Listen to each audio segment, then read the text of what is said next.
All right. Thanks, Alec. Thanks, everybody, for being on today and taking a look back at Saturday's game at Vermilion. The story of the game was really that we needed to defend the run better and also run the football. We lost the time of possession, and obviously their running game put them in scoring position, and we were able to move the ball to score to make it a 10-7 game. But after that, we're inconsistent on offense when we had scoring opportunities in their end. And I think, you got to give your opponent credit, too. I thought they made a big third down catch on the first drive of the third quarter. That extended a drive, and they eventually scored a touchdown there. And then when we had it a one-score game in the fourth quarter, to hit the 54-yard field goal was also big for them to make it a two-score game. But in the end, got to play better. We got to tackle better. We need to address that, and just got to take care of the discipline penalties on offense. Those 5-yard penalties are occurring way too often and hurting our offense. So this week's opponent, obviously deserving of their ranking, thought they might even be higher than fourth. If you go on the road and beat South Dakota State at their place, who was number 2 in the country, and you're 5-1, they're deserving of their ranking, and we're looking forward to the challenge to go down there. But this is a team that's very explosive on offense and very athletic on defense, so it'd be quite a challenge for our program, but we're looking forward. All right, with that, we'll open up the questions in the room first. So, Tom, if you got anything, go ahead. Yeah, just from, playing Southern Illinois in the spring, and now you're seeing what they're doing this fall. What's jumping out at you that might be a greater challenge for you guys to deal with? Well, I think Nick Baker is really taking care of the football and playing at a high level at quarterback. And, they've added some skill people to the O-line is pretty much the same, but the skill people that they added to their roster really create some issues because you got a number of guys to defend. I think they created some depth at running back, at receiver.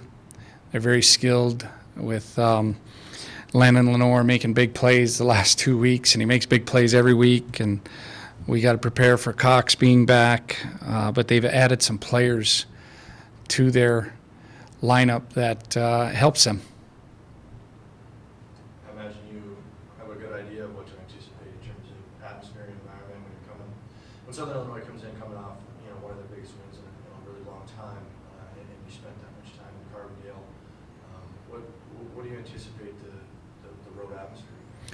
Well, I think they'll have a really good atmosphere. They've done a great job down there of improving the facilities while I was down on the staff there, and they'll be excited. They, in the spring, beat North Dakota State, and in the fall, beat South Dakota State, and this is their homecoming game, so they had a big crowd the last time they were at home, and we got to anticipate a big crowd and dealing with noise, and it'll be a good challenge for us, and the environment is something that we got to be able to handle. But the biggest thing is preparing for their offense, defense, and special teams.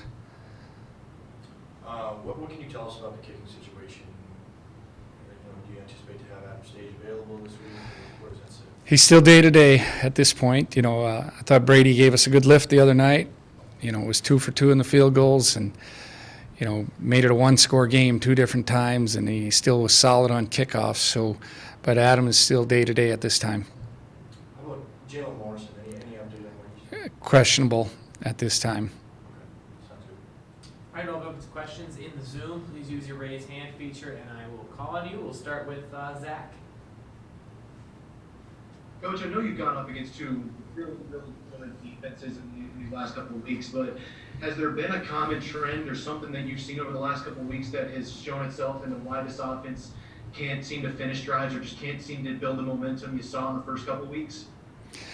Yeah, I think the one thing that we mentioned earlier are the penalties. We got to avoid that.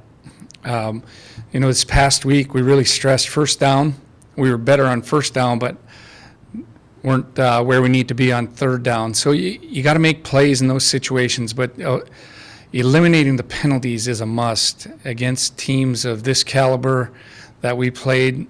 in the Missouri Valley Football Conference up to this point, and the teams we're going to play this week, the team we're going to play this week, and the teams in the future. You really are going to play against a lot of good athletic defenses, and got to give yourself the best chance by avoiding penalties.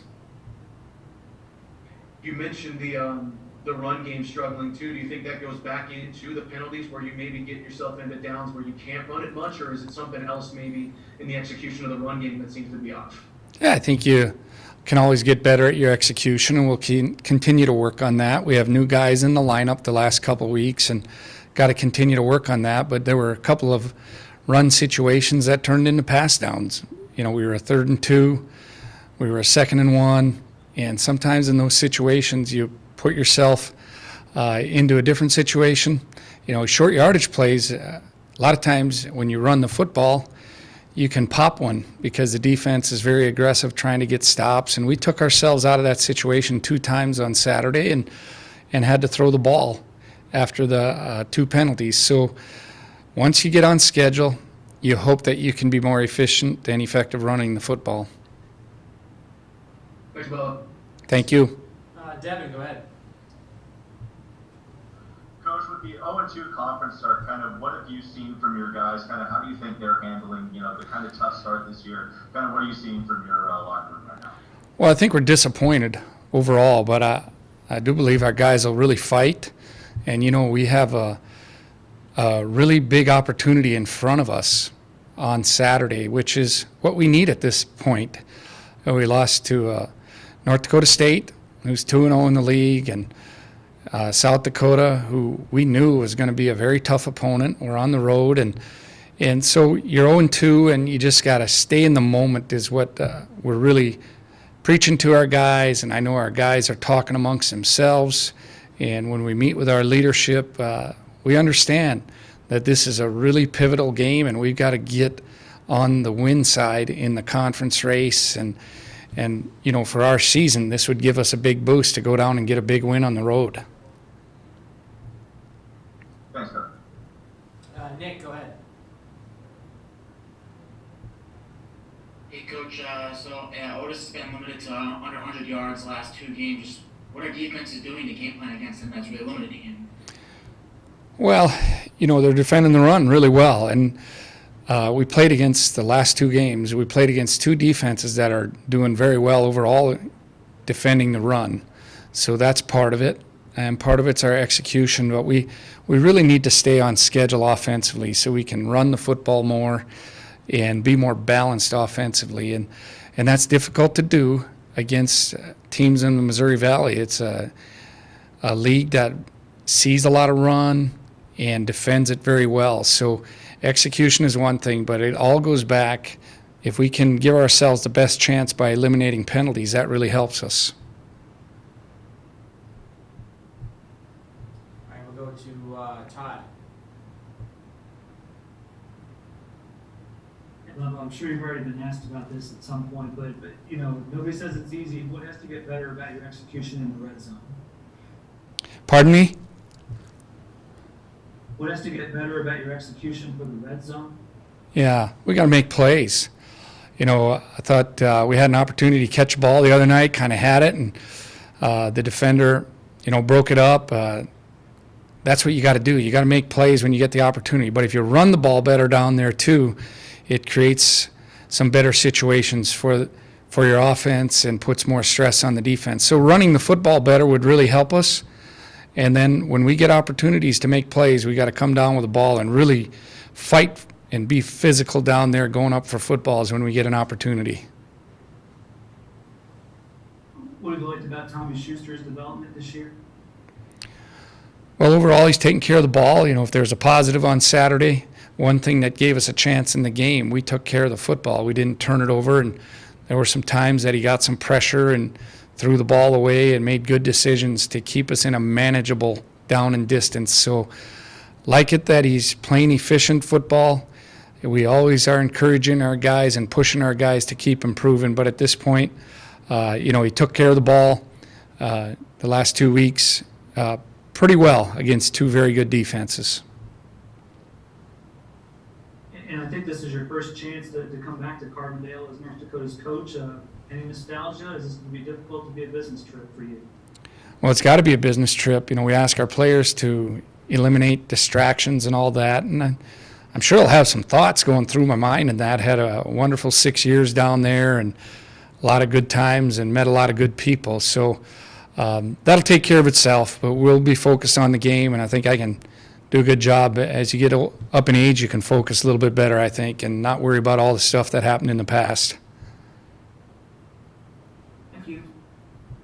Kelly, go ahead. Hey, Bubba. Hi, Kelly. I was wondering how similar is the no huddle look and the tempo South Dakota plays with to what you will see this week with Southern when they go up tempo? Yeah, it's similar. The one thing that we found at South Dakota, it probably wasn't as fast as we prepared for. They slowed it down a little bit. So everybody's going to be a little bit different when you get there, and you try to simulate it the best you can. But we're going to be ready for up tempo. We've practiced it, and we continue to practice it, because at some point every week some team's going to go fast on you. So we need to do a good job of preparing for it, and we'll just have to adjust to the tempo that the Salukis run on Saturday afternoon. You were able to get a good amount of pressure on Carson Camp on Saturday, and flush him from the pocket a bunch. You had 3 sacks in the first half. What did your defense execute better than they have in past games to be able to bring him down? Well, I think our coaches did a good job of designing some pressures that we thought we could attack their protections. Obviously, we thought we missed a couple sacks too, especially early in the game. That would have been a good tone setter. But we want to disrupt the quarterback, and it would really be helpful this Saturday if we could do that to Southern. Now, it's hard to do it. They give you a lot of different looks with the Wildcat and all those things you got to prepare for. So there's a number of things we got to prepare for, but one would be to get pressure on the quarterback, and if you can do it with 4 or 5, that really helps our defense. And then finally, in the spring you had a lot of success against SIU at home. Obviously, it's a different season, slightly different team. How do you balance the confidence your players draw from the spring and that win with knowing it's a different team on both sides for both groups? Well, I think we got prepared for a really hungry Southern Illinois team, because we did win the last meeting, and I'm sure they felt like they didn't play as well as they could have when they came up here, and it was different circumstances, and they weren't able to practice outside because of the weather down there in February. So they're feeling better about their prep, and they'll be ready for us. And as far as confidence, you gain confidence in a game by making plays and getting momentum and keeping momentum. So I think they've done a very good job of that in their last 2 weeks, especially when they've lost momentum. They've come back and made plays and explosive plays to give their team life and give their team energy. And that's the thing that I've been very impressed with them. No matter what the situation, how unfortunate bounces have been for them, they've come back and really stuck with it and got momentum back. And that's because they have a lot of good playmakers.